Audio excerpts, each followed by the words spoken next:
Over the past few years, I've found that intermittent fasting has been a great tool for keeping in shape, and I'm often asked how I do it.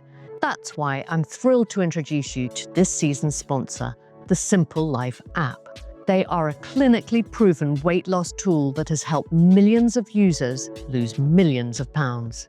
Their method doesn't involve restrictive dieting. You simply take the test, and Simple will create a personalized fasting and nutrition plan for you to hit your health goals. To take the test, go to simple.life/Amanda. That's simple.life/Amanda. And as an added bonus, you can use the code Amanda at checkout for an amazing 70% off your plan. Today, I'm going on a style journey with author, broadcaster, and coach, Rosie Nixon. Hello and welcome, Rosie. Hello, thank you for having me. It's lovely to have you here. I mean, you have been on quite the career journey. We met during your 16-year tenure as editor of Hello magazine, during which time you also managed to pen 3 novels and 1 non-fiction book, Be Kind, plus had 2 boys. Those 16 years also saw the most metamorphic change in the magazine landscape, didn't they? I just would love to talk about that for a moment because, that's quite a journey. It is. I do feel like when you say it like that, I had a whole life at Hello, didn't I? I lived a lot of my life there. 16 did. years was a long time. Yeah. But the magazine industry really started in one place. And then by the time you left, you were digital, you were podcasting, you were doing everything. Absolutely. I feel as though, I evolved whilst I was there in age, but so did the publishing world enormously. And it's so different now, a completely different media landscape to the one that was when I first took up that role at Hello. Obviously, publications now are multi-platform, available to their audience 24/7. A new platform emerges and you've got to be there. Otherwise, you're going to fall behind the curve and you will lose your audience overnight. So it's a really competitive, different sort of world. But I feel really lucky that I had all of those years kind of in the heyday of print, when magazines could sell 1 million copies in a week, as we did many times. It's extraordinary, actually. Yeah, and there was no social media. So when the stars wanted to present an exclusive to the world, they really needed a print media partner to do that with. So some of the access that we got was incredible. And I felt like I had the best job in the world for years because I was right there on the front line at huge exclusives and breaking them to an audience before the internet had kind of developed in the way it had and people took control of their own image. And what was the most challenging part of that journey, would you say? The speed of it at Hello, it was big. I mean, even though obviously we weren't reacting to news by the second as news outlets do now across social media platforms, but we were a weekly magazine, so we would go to press every Friday night. Back in the day, that was an extremely late night. I mean, we'd go to press at sort of 2 a.m. on a Saturday or later because we'd want to make the magazine as current as it possibly could before it went on sale the following Monday. So often a lot would happen. Often a week's worth of work would happen on a sort of Thursday and Friday so that the pages could be as fresh as possible. So keeping up with the news agenda was a big part of my role. I mean, I was pretty addicted to my phone and keeping in touch with what was going on. And it was always really exciting when you'd get a call from an agent saying, "Can I talk to you confidentially? I've got a really big one for you." And you'd be like, "Yes, I can't wait to hear what this is," if it was a big wedding or something. So you never quite knew what was going to happen actually from day to day and who was going to phone up. And suddenly you'd be sort of planning, a photo shoot in Barbados or in LA or somewhere, with a really big name. So it was an amazing, amazing time. And also during that time, you had a slew of royal weddings, royal Yes. events, didn't Yeah, you? And that yeah. was probably very mission critical for Hello We magazine. did. It was, yeah. And I remember when we were waiting for the date of the wedding of the then Duke and Duchess of Cambridge, William and Kate, who got married in 2011. I remember it very well. 29th of April they were, because I was due to be getting married 2 weeks later. Oh So I was my God. praying that their wedding day wasn't going to clash with mine. And then I'd have to make a difficult decision as to whether to go ahead with my own or put work first. I don't think that would have gone down very well with my husband, would it?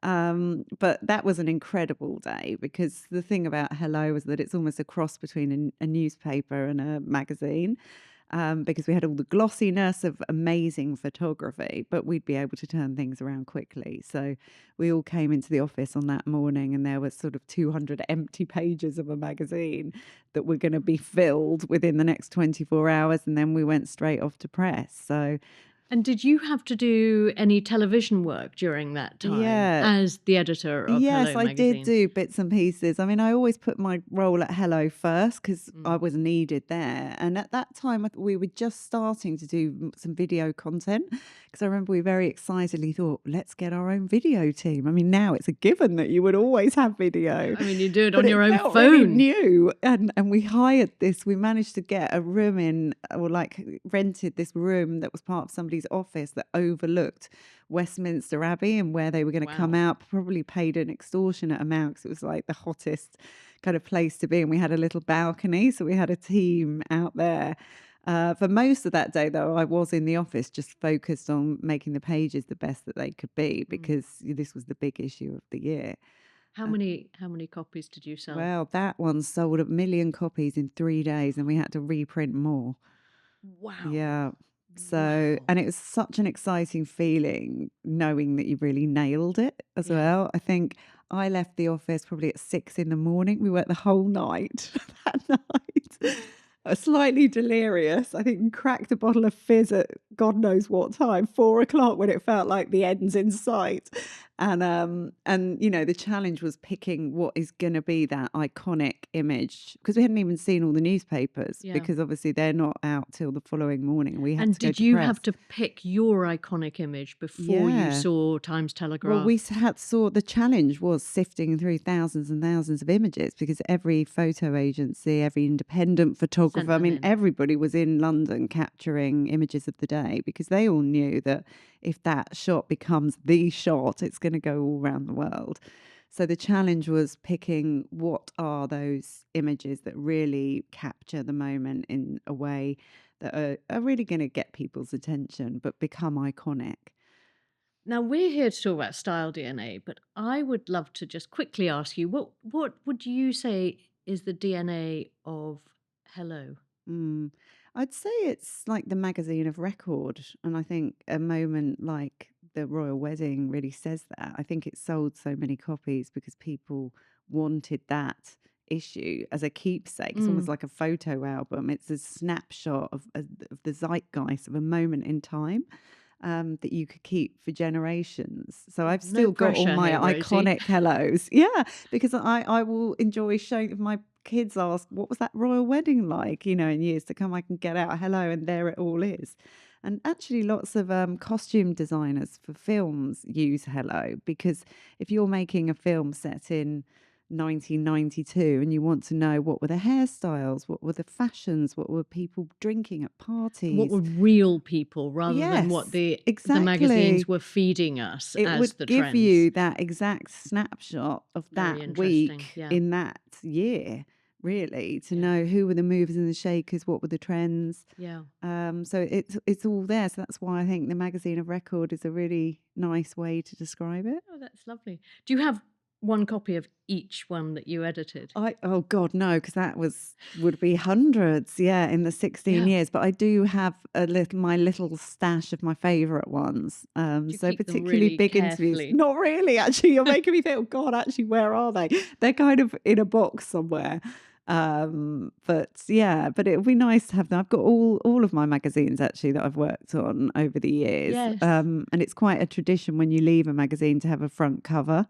And I have got many front covers of me on the front of Glamour and Grazia and Red I and love it when they Bliss, do all the that. mags that I've worked on. I mean, most of them cannot be seen publicly because the cover lines are always a little bit risque or funny in some way, capturing some of the dramas that were had while we were there.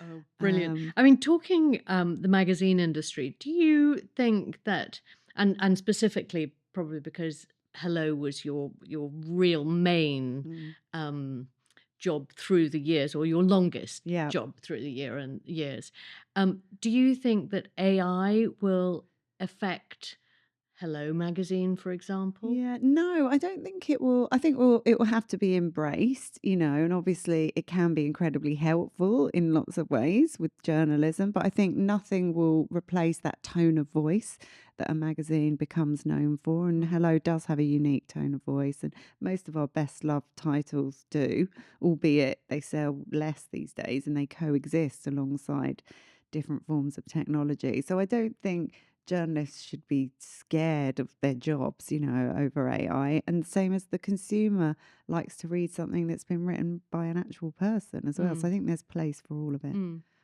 No, I always think of you, well, you wrote a book called Be Kind. Mm. And I always think of you as a very kind woman. And Hello was very kind. How much of that was you, and how much of that Mm. was the owner saying, I want this to be kind?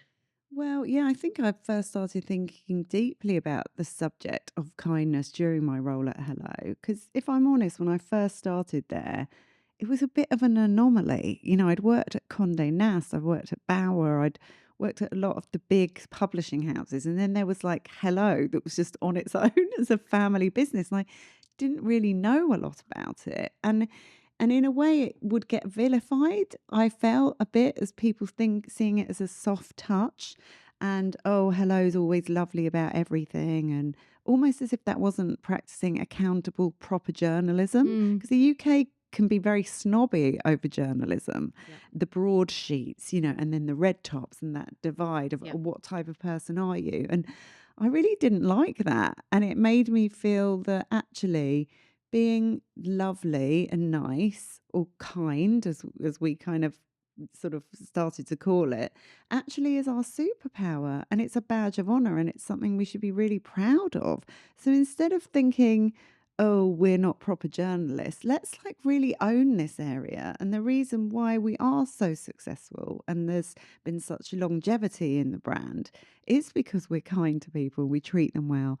That's why they want their wedding photos to be featured in the magazine. That's why they'll invite us into their home, because it's Yeah, a trusted relationship. yeah, So, and I felt really passionately that we should be really proud and protective yeah. of this stance, and that actually it should be the thread that, is woven throughout the fabric of the magazine. Love that.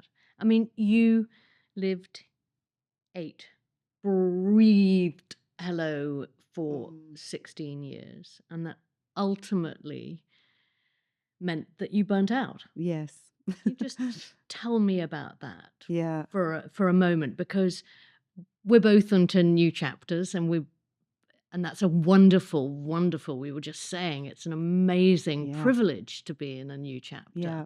But just to put a little bit of context about Yes. next chapter. Yeah. Well, I think, and it's funny, sort of reflecting on sort of what happened a few years ago now, and that benefit of hindsight and what you now sort of understand it to have been. And I now understand that I had evolved as a woman during Mm, that time. It was formative for me. I met my husband while I was at Hello, got married. You mentioned the children, and my life coincided with the life of this magazine that was an all-consuming job. But I think I reached a point in my late 40s. I'll turn 50 this year, but I was 47. And it wasn't so aligned anymore with who I was becoming. And I didn't want to feel resentful for it either, because it was an amazing chapter in my career. But I had evolved. My values were changing, the things that really motivated me in life, my strengths, the things that I really loved doing. And I think if you're not in line exactly with what you love doing and your strengths, then eventually you're going to hit burnout or stress. Plus, the media world, as we've discussed a bit, was evolving around me. It was becoming a sort of 24/7 job, keeping on top of all the different elements. I was hosting a podcast, as you mentioned, lots of events, more involved in the commercial side as well of the brand. So I felt as though I was being diluted and that I was losing the real reason why I wanted to be involved in that role in the first place. And that was nobody's fault. You know, I had to move with the times, as we all do. Yeah. Our job descriptions change, and there has been an enormous shift in journalism. And it reached for me a kind of perfect storm. You know, I mean, I remember the exact date. It was the 3rd of October, 2022. Well, I remember seeing you on the 2nd of October 22 because Yes, it was the day after I'd hosted, yes, the those Inspiration amazing Awards, which had inspiration. gone really Yeah. well. But I realised, well, my body realised I had been running on empty for a long time, adrenaline. And I woke up that next morning. I was in London hotel where I'd been for a couple of nights, all like really focused on these awards. And as you know, when you've got a big event, it's like you just can't think of anything else. No. And it seems slightly mad now. And I look back thinking we were only running a magazine. Like it Oh, wasn't like we were I know. performing open Yeah, heart I surgery. know. But at the time when you're in it, it is all consuming and it's Totally. everything to And it you. has to be. It has to be, yeah. If you're passionate about what you do Mm. and you have high standards and you want to do everything well. But I woke up and there were missed calls from my boys, which was the thing that really got me. I hadn't even Oh. noticed them from the night before because I'd Oh. been so busy. And I was just, it was like the adrenaline left my body. And I think hormonally things were going on as well. I was definitely in the early stage of perimenopause, even though, again, I didn't recognize that at the time because I 'Cause never we're too stopped. busy. Yeah, I was too busy. Even though I was actually running a menopause campaign, I hadn't really put the two and two together that, oh, actually, this could be why I'm Yeah. feeling a number of these symptoms. And Yeah. it's a penny dropping moment for many Yeah. women. And I just thought, I just can't do this anymore. And I actually ended up sobbing basically for 2 weeks.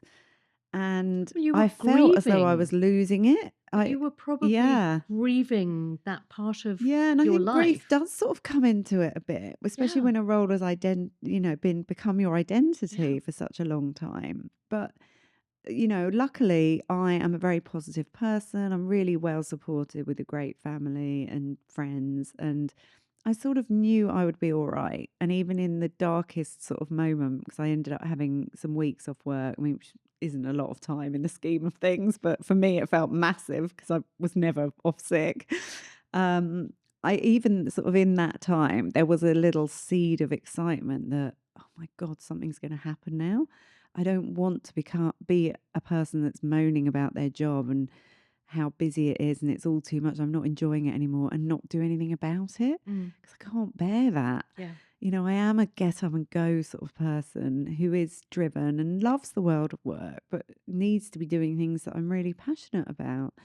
And it had been a long time. And actually, that's okay. It's all right to evolve, to think that was a brilliant chapter, but I'm ready to move on to another one now. The difficulty is how to then navigate it because we're really bad at endings. I think that's particularly a British thing as well. I think some other cultures are perhaps a bit better at it, but we don't like to leave things. And we find it really awkward to have those conversations. Mm. And they're a bit icky and hard. Particularly, I think, if it involves showing a certain vulnerability. Mm, We're not, yeah. especially if we've been successful, and that doesn't sit right with us. No, it doesn't. And I felt though that I didn't have anything to be sort of ashamed of, No, a It lot was to be once proud of. yeah, but it's hard to think straight when you are sort of feeling the physical effects of stress. And I Yeah. think it really was the first time I'd realized that stress lives in your nervous system. And if you ignore the signs for long enough, it will affect you physically. It will It's not a stop you. separate entity. Yeah. I always thought, oh, there's work stress stuff over here, and then your physical health is something completely different. Well, No. it's not. Mm. It's very much interlinked. Yeah.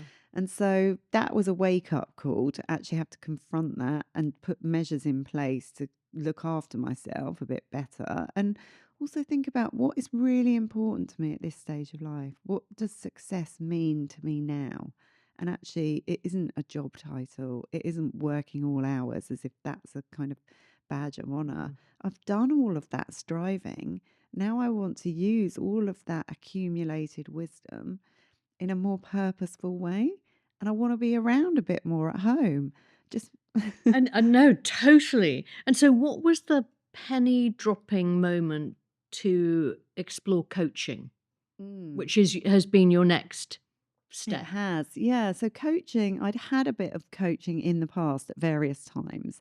And I've got a couple of friends that are coaches, and actually my brother and sister are both coaches. So I've sort of been around a Slightly in the coaching family. mindset, yeah, for a long time. And I've always liked the coaching approach, that it's very positive.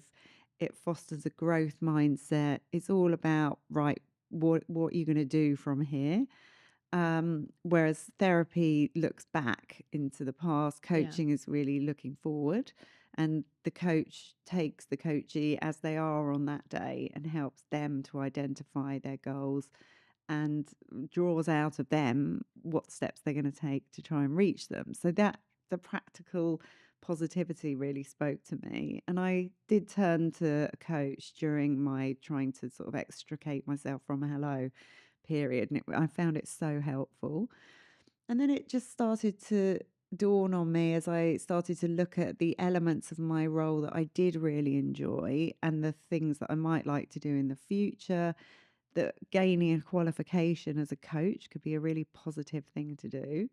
I think as well as women, we often have this sort of fear of, well, people talk about imposter syndrome, even though I hate that phrase. mm, But if you are feeling that you're not properly qualified for something, well, then get that qualification, do the yeah. work, understand it properly.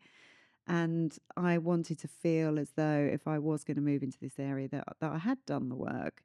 And so I signed up to do a course to gain a qualification in life coaching. It was a course that you could do remotely. I really enjoyed it. And there were 12 other people on my course, or maybe more than that actually. Was it about 16? And we met every week, and nobody cared that I was editor in chief of Hello. Like, it wasn't about that. I felt like I was really me again, Did and I you was feel learning free? something. I felt free.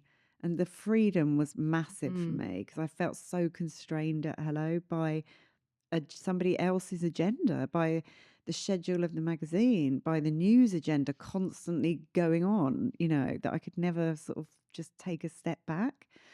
So it was that qualification was eye opening for the self awareness that it brought and what I learned about myself during it, but also that I gained this skill set in something that I absolutely love. And I think it plays quite well into journalism because it is yeah. about asking the right questions. It's about being a Yes. really good listener, an active listener, because we're not the same. You and I would have a different approach, to Mm. what we might want to do in our careers and how we're going to get there. So it's about drawing the best out of people, and I really love it. But I really enjoy tying it in with the other elements that I enjoyed, which was hosting events, building a platform, speaking to a midlife female audience. Because you've now gone on to create Rosie's midlife reinvention retreats. Yeah. Yeah. And that came about from having the courage to share my own story because I felt that I needed to be honest about Mm. what I had gone through at Hello and the reason why I was leaving. And I think that's a very powerful Well, I thought I story. wasn't doing a service to other women if I am just contributing to this narrative that I'm nailing life at all Mm. stages. And Mm. now I've decided to be a coach, and that's going to go brilliantly because it really wasn't that straightforward. It was a complete shitstorm at times to get through. And I felt like as soon as I was able to just be honest about that, the response that I got was huge. And I really felt I'm onto something here. So many women were writing to me. I did a piece in the Telegraph all Yes. about it, and I wasn't ready to do it for quite a while after it happened. And when I did do it, I mean, the first time I wrote the piece myself, and I just absolutely lost it in tears the first time that I wrote it because it was all still there. But then I wrote that piece 4 times through, and that was like therapy Yeah. because by the time I then sent it off, I was like, I'm fine with this now. I understand it. I've How worked interesting. through That it. was sort of part of your It probably was. part of your grieving process Definitely for was. the For what Rosie. had been. Yeah. Yeah, and that's okay, It's to feel like that. absolute I think it's Yeah. Well, phenomenally you've had that freeing as and well, probably. exciting, and your toes are held so to the fire, and it's frightening at Yeah. times, Yeah. and yeah, you feel like a complete novice, Mm. but what a privilege. Yes, and always, as we touched upon earlier when we were chatting, it leads to a period of growth. Mm, And actually, the most challenging, hardest moments are really the ones that are going to make us. mm, And it's so worth remembering that if you are going through something, that when you're that down, the only way is up. yeah, And you are going to rise again like a phoenix, and yeah, it's going to be even better than it was. yeah. So I'm actually really grateful that I had that experience now.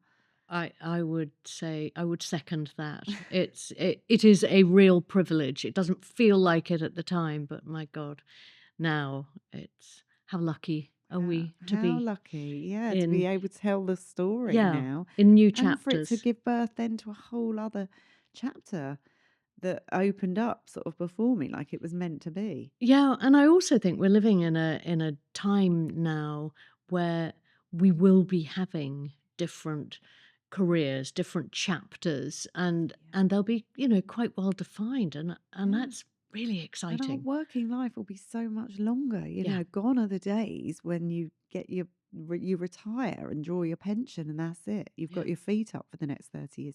I mean, I can't imagine anything worse. I can't either because I think, being interested Yeah. and inquisitive, that's what keeps Well, us. that's life, Yeah, isn't it? It's not, and that's the other thing, seeing work as siloed from the rest of your life doesn't work either, yeah. because we do bring our full selves into our workplace, I really believe. And, workplaces need to acknowledge that as Mm. well. But actually, I was hosting a panel just the other day about longevity, and there was a doctor on the panel, and somebody said to him, "What is the key to living a long and happy life?"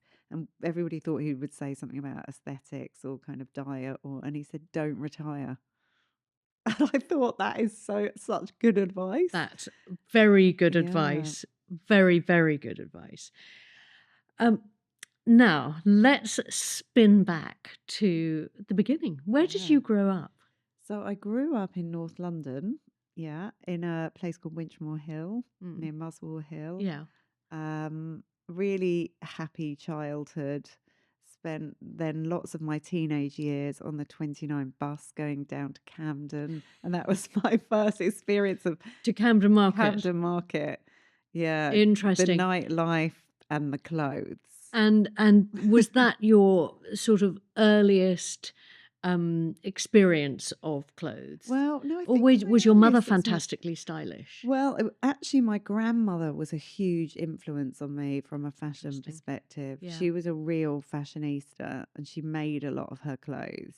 And I really vividly remember, I mean, all the fur coats hanging in her wardrobe, and just the smell of her clothes. And I would love going in there. She lived in Kew, opposite Kew Gardens, but was Welsh originally and lived in Swansea. That's where she was born and where my mum was born as well and raised. And then my gran moved to Kew later in life, and she just was the epitome of glamour to me. She taught me to always paint my fingernails. She taught me how to do my cuticles, to cut my nails. That's what we'd do if I she was love it. babysitting. I And love I would it. hang on every word. And she'd always be wearing her matching pearls, earrings, and necklace. Always face full of makeup. Do you remember trying on her clothes? Yes, yeah. The Was there heels. one particular moment that you tried on something and you just felt I think my love of different? coats started there. Really, I mean, the fur coats, I mean, I would never wear them now because some of them were real because it was very much of the Yeah, time. And obviously, I never took any of those coats because I just I'm very sort of anti, any kind of real fur. And but I remember trying on items. She'd make a lot of her clothes, copying patterns from like Christian Dior or something, mm, and then she'd make the suit that yeah. just looked like it. I've still got some of her coats. because I just can't bear to part with them. How lovely. Do you And have one in brooches. particular that I've got a cream coat of hers that I still have and do you that's still just wear it? beautiful. Don't really, I mean, the sleeves are too short for me now. She was like smaller than I am. Yes, but a three-quarter sleeve Yeah, with a you're right, long actually. I should sleeve coming a long look at skinny it sleeve coming out. underneath. Yeah, you're right. You could probably style that brilliantly. I should get it out and look at it. Get it But out I've still got that. Yeah, it's a beautiful coat. and I should think And the every fact time. she made it, Yeah. it Oh, makes it even more special. lovely. Yeah. And do you have some of her jewelry, did you say? Yeah, I've got. So I wear her wedding band actually here. Oh, lovely. Yes, I feel a real connection to her. She Yeah. lived to 101. She died actually during the pandemic, which was Good really genes, sad. Rosie. I know, although I'm a bit like, do you want to keep going on and on and on? She died of old age, and I think by the end she just wanted to go. Mm.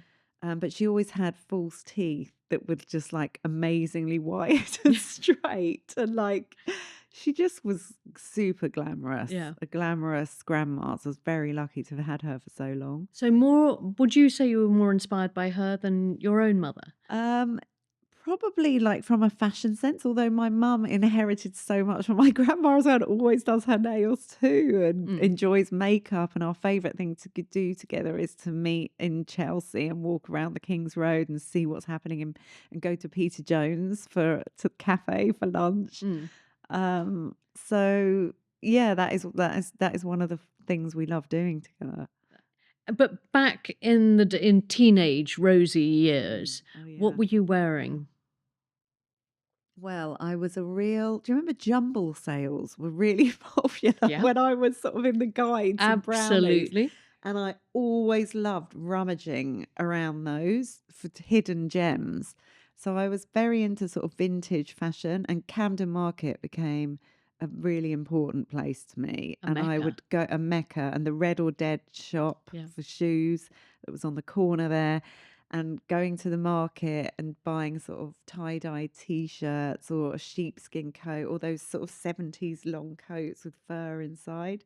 Oh, I used to have these wedges as well that I bought. I mean, it was all vintage. I loved those Seven, 70s coats, yes, but with a belt they were around all them from and India, weren't purple they? yeah, And they stank, yeah, they actually. did. Actually, most of my wardrobe stank at that time. You'd buy something and be like, oh, of cigarettes and No, yeah, it was and sort of just musty. badly tanned leather, I Yes, think. It you're was right. just But we'd go out to Camden and always come back with these sort of treasures yeah. because it's just amazing to find something vintage that then really fits you perfectly Yeah. and it feels completely unique. When do you think you really discovered your style? Yeah. Oh, I think I'm still discovering it in lots of ways Mm. because I have definitely gone through phases.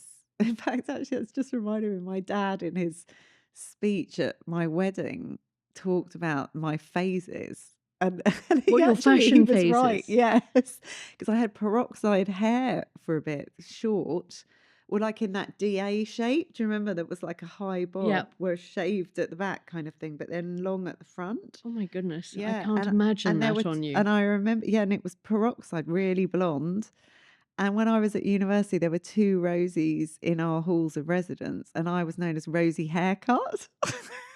There was like the other one was Dozy Rosie, which isn't so good, and Rosie Haircut. So I always liked having a look kind of thing.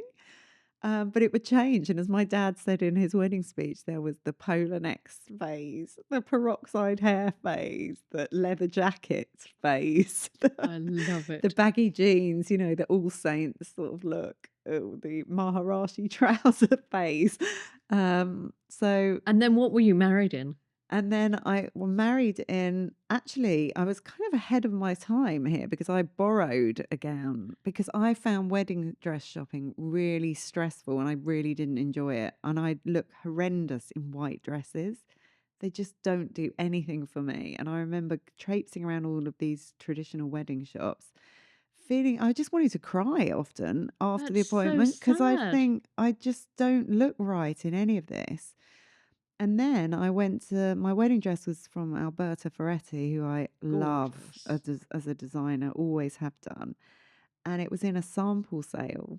and I just happened to see it there because I always used to go to these sample sales. You get invited as an Yeah. editor, and I saw it there, and I tried it on, and I just absolutely fell in love with it. And they said, well, you can just have it, borrow it to get married in. Because I was like, I don't even need this. I didn't feel like I needed to I didn't want my wedding dress forever, which is lucky because I've got 2 boys now. So there wouldn't be anyone to hand it down to. And I wore that dress and it was perfect. And I loved it. And I felt so like me in Describe it. it to me. So it was very typical Alberta Ferretti, very sort of delicate. And it was like an off-white colour, almost like a peachy sort of creamy kind of colour. It had a very light chiffon over a beaded, tight-fitting dress underneath. And yeah, it had sort of thin straps with the beading, very flattering sort of shape around the body and then flared out. And it was floor length. It had a little bit of train on the back and then this very light chiffon kind of over the top. Did you So it was feel any floaty. Did you feel any pressure when you were at your wedding not to destroy it? Yeah, but I did actually put my heel through it pretty much just before I went to walk down the aisle. But by that point, I was like, oh, well, it was fine. And they took it back fine. They understood. I had a great relationship with them there. And they did say, look, you can buy it, at a really reduced rate. And I thought, I've sort of worn it now.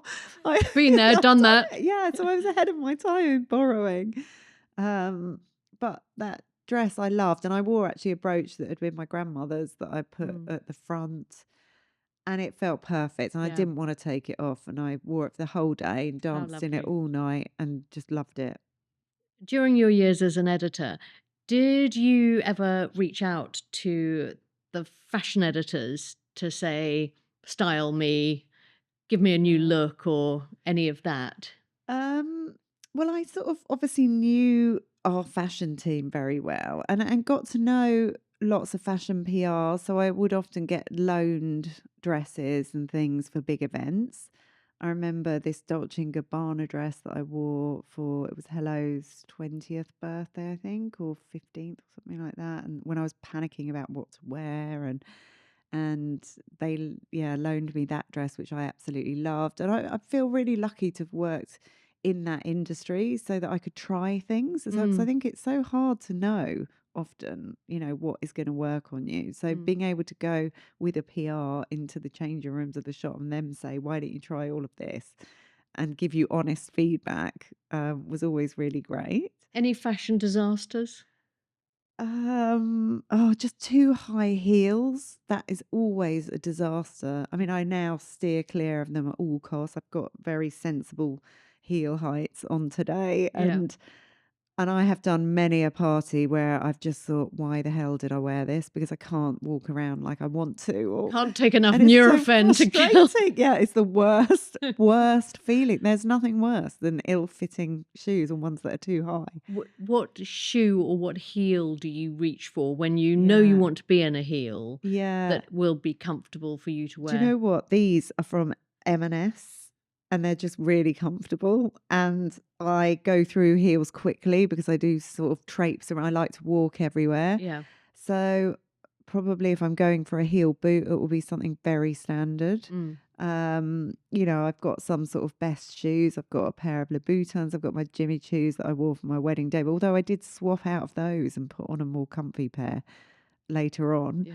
I felt like I should have them because Yeah. it was my wedding day. Yes, and your wedding I know, shoe. But I'm sort of shedding all of that now. I'm just going to wear what I feel comfortable in. I've embraced trainers a lot more. I never used to wear trainers, really. It was always a kind of smartish person. And now But I love a also, trainer. Hello had a very smart aura about Yeah, it. I guess I felt slightly a pressure to dress a certain way, I was going to ask you that. Do you feel like you've ever dressed the part more than you've dressed you? Well, no, I do think I have dressed me always, but I enjoyed getting dressed up for work. So I quite like that of going into the office and thinking, what am I going to wear? And I'm going to be well put together. But I think I was always aware that when you're the face of a brand like that, you are representing that title. And I think it's really important that you look the part 'cause people expect you to. Although often when I got to know people, they would say, "Oh, you're not like what we imagined the editor of Hello to be like." And I think, what would you have imagined? I think they thought some really high society kind of, and I've always been Perhaps more more accessible. austere. Yes. Yeah. And I've always sort of prided myself on that being me within that is Yeah. really important. Yeah. Because yeah, we shouldn't be judged, by anything other than how we really are. How would you want someone to describe your style DNA in 3 words? Oh gosh. I think, well, I'm quite a color person, Mm. and color has a huge impact on my mood. So even today, when I'm really into black. I wear a lot of black trousers at the moment and a shirt. That has sort of become my go-to for midlife Mm. dressing, I think. But I do like a silk shirt. This one's by Tabitha Webb. But the color really, Mm. really lifts me. Yeah. I like to show a bit of personality, and I think color helps me to do that. So color. Yeah, so color. Um, Gosh, I have to be comfortable. It's really important because I can't be myself if I Yeah. don't feel comfortable, and that starts with the shoes, Yeah. without a doubt. Jewelry I really like as well. I do like accessorizing things. So I've learned as I've got older as well that less is more, that I don't need to go for it fully in my outfit, but I can let the jewelry do some talking. So I like an color, earring. comfort, accessorized. Accessories. Yes, accessorize. I'm not putting words Yes. in your No, I mouth, think but those will be the three. That's good. I like that. I like that. Would you say you've got a style icon? I have lots of different style icons. I notice what people wear, and I like to take influence from that. Recently, I started to notice Mariella Foster was wearing, because I always look at people the next, and I've always looked at as well, your effortless classic style of how you can have a jumper like that but mix it. It still looks sexy. I think you do that really well. Oh, thank you. And Mariella, I noticed because she was wearing a lot of suits, and I'd been starting to think, I really want a couple of good suits for this next era of me. And so I took a lot of notice of where her suits were from and how she was wearing them. Because I think it's not just where they're from, it's how they're It's being how worn. they're And styling them. And she she does has trainers with them exactly, really she well. keeps it very cool She does. and youthful Yes. in the way she puts it together, either with a Yes. t-shirt or Yeah. a sweater underneath. And that's it. I'm far more to look at real women rather than images in magazines, if I'm honest, anymore. I want to see how real Says the women are wearing ex-magazine them. editor. Yes. But I want to see how real women are wearing them. Yeah. And I bought a suit from Sandro. I really like Sandro clothes because I like that slightly sort of the masculine tailoring of Mm. trousers, but they're also feminine as Mm. well. I think that brand does that really well. So I bought, and it's actually turquoise, this suit, and I love it. I mean, I haven't really worn it. I need to start just wearing it all the time because Spring's I round the love spring. corner. Yeah, it's not Yeah. really winter. It's definitely more spring, summer. But I can wear that just with a t-shirt underneath, or I could just wear the trousers with the shirt if I want a bit of a boost and a pop Sounds of like you're colour. justifying that purchase. Yeah, maybe slightly. Yes. Does your weight or perception of your body affect your clothing choices? Yes, it does. And I think I'm very of the day and of the moment because I feel like as women, we look and feel slightly different every day, Mm. if we're completely Yeah. honest. And I feel like my body looks and feels different every day at the moment as well. And I find it really hard to plan too far in advance. Like, I'm not someone that can lay out their wardrobe for the week, like Joe Elvin, Oh my God. her wardrobe on a I know. wall. Like, I I look at can't that do every that. Sunday night I and think, do. I quite aspire to that. I wish I could, and I get it from an organizational perspective, but I will wake up like today was not a dress day. I just would have felt weird in a dress. It mm, just wasn't right. I kind of I'm very of the moment. But then I do have my go-tos that are of the flavor of the month kind of thing that I'm particularly into. But then I love, recently we're actually having our some building work done at home, having a new master bedroom where I'll finally have a proper walk-in wardrobe room, which I've been desperate for years. because currently my wardrobe is in sort of 3 different wardrobes around the house, Yeah. and it drives me mad.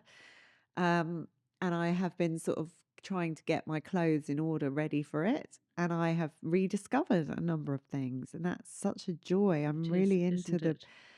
the fact that you don't need new. I'm trying to be really conscious of buying Yeah. less and rediscovering things. I wore some leather trousers on Monday that I completely forgot I had in my wardrobe. I've I had had them some for on this years. morning that I Yeah, had forgotten. yeah. And then I put And them on and I thought, they felt great. absolutely, Yeah. absolutely.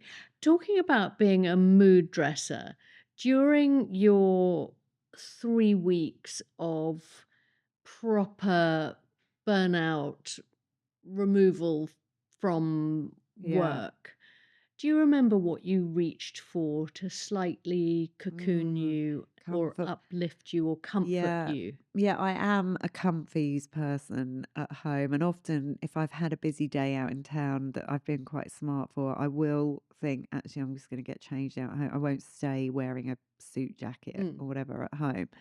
And I will put on, I've got like a couple of cashmere twin sets Mm. that are my ultimate. When I was ill last week, that's what I wore. What sort of joggers The and joggers and a jumper, and I love that in the mm, winter. mm. So I'll put that on, and yeah, and I think during that time I was definitely down dressing. And I do like a pair of jeans and a nice long jumper that's baggy and feels cozy. I like to feel cozy, and slippers. I'm 200% a slipper person. I love slippers when I'm at home. Now, are they They're glamorous nice. sheepskin Yes. Yeah, I've got a something? couple of pair, and actually quite a few people bought me slippers for Christmas this year, so I'm really happy So with my slipper favourite stock. pairs of slippers? So I've got a lovely pair that Grace Foda gave to me actually. Do you know Grace, who No. founded Studio 10 Makeup? She lives locally to me and we've become friends, and she bought me, because we discussed slippers, a sheepskin pair with my initials on the front Oh, of them. And gorgeous. What they're sort sort of of like my grey best feather? home Ray Feather, that's what they're from. Lovely. Yeah. And I've got other sheepskin ones as well that I've had for a long time and really comfy. I've got some fluffy cream ones. There's I've got nothing better than proper sheepskin, though, is there? Because it's sort of, it's you don't get it's too so hot. You cozy. don't get, they warm Yeah, you up. yeah, you're Yeah. right. And they're classic. Yeah. Gorgeous. Gorgeous. Now, you must have worked with hundreds of celebrities during your time at Hello Magazine. Do you remember any particularly tricky wardrobe moments? You're not Oh, allowed to with them, talk I thought you were about going to them. say people, and I'm always like, I would never say. Oh gosh, I did have a wardrobe moment actually a couple of years ago when it was the Platinum Jubilee, when the Queen was still around, and I Yes. hosted a party with Dame Joan Collins, who I adore, and we She's became very fabulous, isn't close she? at Hello, and she still is someone I Yeah. consider a great friend. Yeah. I really love her. And we were hosting a party together, and she arrived. I'd helped her find the right dress actually through a personal shopper at Phoenix, and she came in this dress, and I sort of felt half responsible. She looked amazing, and then she sat down in the corner and then stood up, and it split all the way. I remember. Were you there? Yes. Yeah, that party had split all the way down the back. And I was like, oh God. And I felt kind of responsible. But luckily, she had a big feather boa. And she just said to me, Rosie, you're just going to have to stay next to me, and we're going to have to sit in the corner for until Percy, we sent her husband back home to the house, luckily not too far away, to go and get a replacement dress. And it was like Joan had invited everybody for an audience, because we had to get people to come up to the table because she couldn't stand up. But what was lovely is she was so open about it. I know. I can't get up Yes. because my dress is Yes, which split. I loved. Again, which of these things Yeah, happen, and then when absolutely. Percy arrived with the replacement, and I sort of shadowed her from behind to a space where she could get changed. So these things happen to the best of us, even Dame Yeah, Jane Collins. exactly. And let's talk about aging for a Yes. moment.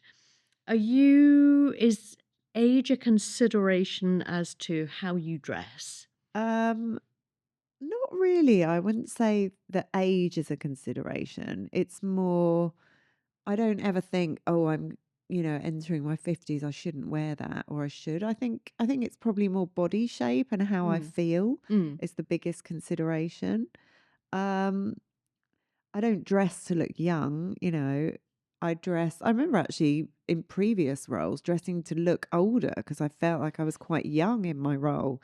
Even when I started at Hello and was joint editor initially, I actually tried to look older because felt people didn't take me seriously. They were like, "Oh, you're the editor." I seemed young. Mm. So that's quite interesting actually. I hadn't thought really about that for a while. But I also think we're probably dressing younger than we ever Yes. have, Yeah, in a maybe. I way. mean, I'm interested. I take fashion influences from all ages. I mentioned Mariella earlier because I do sort of tend to look perhaps older to just see, where I might be going and Mm. how they're dressing. But I take influence from younger people as well. I Mm. think I don't need to be defined by age at Mm. all. Um, Are your boys very vocal on what you wear? Yeah, well, interestingly, they are interested in fashion. One of them in particular has got a very unique way of dressing. And it was amazing actually when they had a non-uniform day at school. This was a couple of years ago now. And he decided to wear a kilt Oh, I love with it. um, socks and trainers and then like a t-shirt and a sweatshirt. And he styled it and he has half his hair plaited, the other half long. And he's just a unique style, and he absolutely rocked it. How cool. He looks Is your amazing. husband Scottish? Yeah, well, Yes. half Scottish, yeah, got family from the Isle of Yes. Arran, but yeah. So the kilt he's Yeah, been yeah, he was aware influenced of, yeah. definitely, yeah, 'cause, yeah, the surname Macmillan, so, they know what is the Macmillan tartan, so they'd been How interested in gorgeous. that, and I just thought, how amazing. So I really hope he keeps this sort of unique Yeah. identity, and obviously I encourage it, and Yeah. I really love it occasionally if we're in shops together and they take an interest. Yeah. And often they will say to me, and yeah, and him in particular, if I'm going out for a night, and often I'll be like, oh, I don't know which shoes to wear. Should I wear these or those? And he'll have an And I'll opinion. ask them, and they'll have an opinion, and I'll trust them. Yeah. I don't No, know I whether love that's that. the right thing to do, but And your hubby? yeah. So his style has evolved. I mean, it's quite funny actually. When we first met, I had to change his style of jeans because they were not good. And I was kind of like, I really like you, but we have to do something about these jeans. Why? What were they So he like? always jokes about that. They were kind of flappy. They were like not good.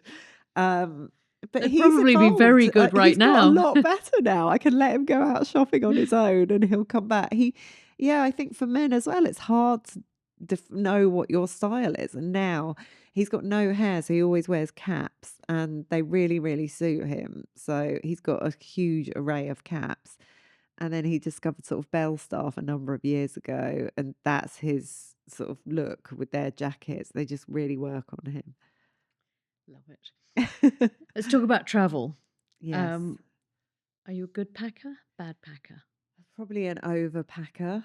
I try to not be. Okay, now, rumour has it, I know for a fact, actually, you have a camper van. Oh, yes. You cannot be an No, actually, overpacker you with a can't in camper that. van. No. So how do you deal with that? Yeah, and actually, I was so nervous about that because we went away in the camper van last summer for a number of weeks, and What, I was nervous like, because "Oh of my how god, much you could take? yeah, how am I going to deal with this capsule wardrobe?" But actually, summer is so much easier Yeah.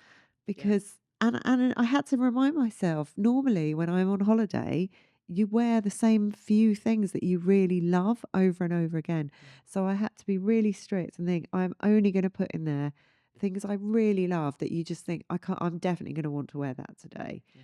Not the things that I should think I should be wearing. Was it quite a cathartic process? Yeah, Yeah. it was actually, and it was really liberating. Yeah. I mean, we did do washing along the way as well because we really needed to, and there was still a little bit of space to. I think I bought one dress while I was away as well from a French market. That was like a nice thing to do, a little silk dress I picked up. And it was really liberating just Mm. having the freedom of not much stuff. Yeah. And we did, as part of that holiday, we stayed in a hotel for a few nights in the middle of it. And actually, all of us couldn't wait to get back in the van again. We were Oh, like, oh, lovely. it's so limiting being in a hotel. We just want to be free and hit the road and just make our food. And it was What fun. lovely. What fun. Wardrobe secrets. What, if anything, do you feel you've got an excessive amount of in your Oh, wardrobe? God. Coats and bags. And as an editor, did you get given a lot Yeah, I of did bags? get given some bags, yes. And and actually, every time I've published a book, I've bought myself a bag. Yes, It but was I my think a gift treat. to self to Yeah, mark time is a lovely thing to do. yes. And was it always a bag that It you was bought? always a bag. And when the stylist came out, I bought myself that Anya Hindmarsh bag with the eyes on it that Lovely. because I loved it. And I was just like, at my launch party, I want to have this bag. And then Amber Green Amber green. Yeah, I'm just takes thinking, which Manhattan. bag did I What was buy that for that one? one? I definitely did buy. It might have been a Gucci crossbody bag. 'Cause Mm. I'd had my eye on one of those for a while, and now I've got to think. 'Cause I've got a new novel out this summer. Ooh, Maybe that'll be what another bag. splurge is it going to be? Yeah, but they feel really treaty, and I like them because they age well. Although, as I said, I'm into keeping things a bit leaner now and actually digging out. Maybe I should just wear my Anya Hindmarsh bag from the stylist. I mean, on that note, um, what's your approach to sustainable fashion? Yeah, well, yeah, I've been thinking about it a lot recently because I've actually started selling some items on Vinted. And how's it going? Really well, Mm. actually. I mean, became a bit of a full-time job for a Well, little that bit is what worries with me the about sending it. things off and Yeah, like getting confused about which postal service to use. yeah. So I've kind of cooled it down a bit now. But it's a Now the great bank place to account's been go when topped you're up. looking for something. Yeah. I have got this pair of Russell and Bromley boots that I have worn to death. I absolutely love, and obviously they don't sell them anymore. Mm. And they've just been worn too much. They're really running out. I've had them rehealed a million times and Yeah. resold. Just scruffy. And I found a replacement pair on Vinted, which That's was such a amazing. good feeling, Yes. isn't it? So I think it makes you be really purposeful Yep. and mindful about what you really need and what you really, really want, and less sort of just making purchases for the sake of it. I don't want to do that Yeah. anymore. And I want to spend well on things that are going to last and that will feel like treasures when I get them out of my wardrobe again. And I just won't feel that way about a lot of fast fashion, Yeah. and it won't last. Where do you sell or gift your clothes? Yeah. I've given stuff to charity a lot, Mm. to friends, and Smartworks is amazing It's actually as well. lovely, isn't Really good it? place to give Yeah. clothes to. I did for a while. I've dabbled in other sort of secondhand resale sites. I've gone through phases with them. Because it's quite a lot of admin, isn't it? Yeah, As you were it just is. saying. It is. Yeah, I like the ones that will just come and collect it all and then sort it all out. Vinted is a lot of admin, but Yeah. it is becoming a sort of job for Yeah. lots of people. I know. Yeah, It's and it's great. I think the circular nature of fashion. I mean, it's so important. I think it's really a good thing. yeah. Do you ever have clothes sort of upcycled or altered to give them a Yeah, new lease of occasionally if I life? love something, yeah, I've got a brilliant dry cleaners who's also a tailor's that's near to me, and I'll Mm. go in there and get something altered slightly. And that's really satisfying feeling Yeah. actually when you breathe new life into something, Yeah. or it's got a hole in it or doesn't work in a certain way, or you Yeah. can get the hems taken up to change the look. I did that recently with a sort of cat suit that was always just a bit too long. I didn't wear it, and then I thought, well, but I love it on the top, so I'm going to actually spend a bit of money getting it altered so that I can wear it, and now I can, and that's And now you love it. fantastic. Yeah. Yeah, Great. Great. What would you say is the oldest piece in your wardrobe? yeah. Probably that coat of my Yeah. grandmother's. Yeah, and some of her jewelry. Yeah. I would say. And I've got a handbag as well that belonged to my other granny, who was a hairstylist. She used to work in the Ritz, actually. Oh, how lovely. Obviously, a long, long time ago, and the Queen used to go in there to get her hair cut when she was a child. And I've got one of her handbags that I love as well. That's a very formal black leather handbag, and I just won't let go of those Yeah, pieces. They're heirlooms. lovely. Let's spin on some quick fire questions. What fashion advice would you give your 20-year-old self? Be you. Which fashion trend or era would you most like to see make a comeback?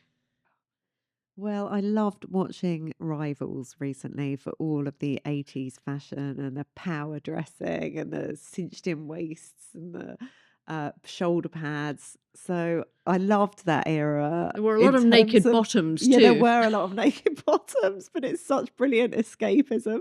They must have had so much fun dressing up in all of those items. So I loved all of that. I don't know that I'd want to power dress like that every day or wear a puffball skirt, but it's Does good take you to look back. at. Yeah.